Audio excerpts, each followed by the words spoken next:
In this video, I'm going to show you on how you can export data from ClickUp to Excel.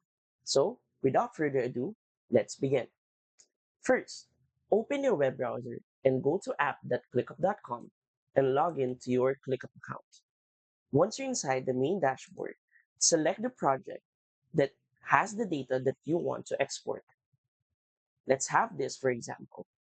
Keep in mind before we continue that you can only export list view or table view. The other views cannot be exported to Excel.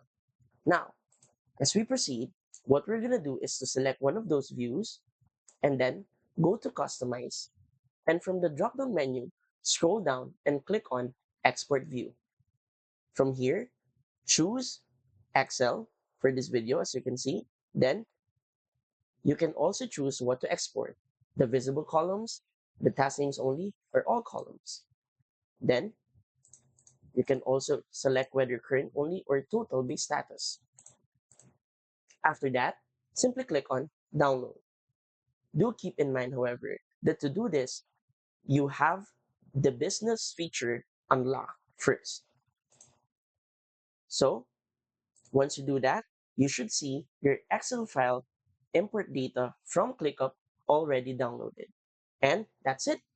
So if you want to support your channel, feel free to use our affiliate link given in the video description. Thanks for watching. Now we'll see you in my next video.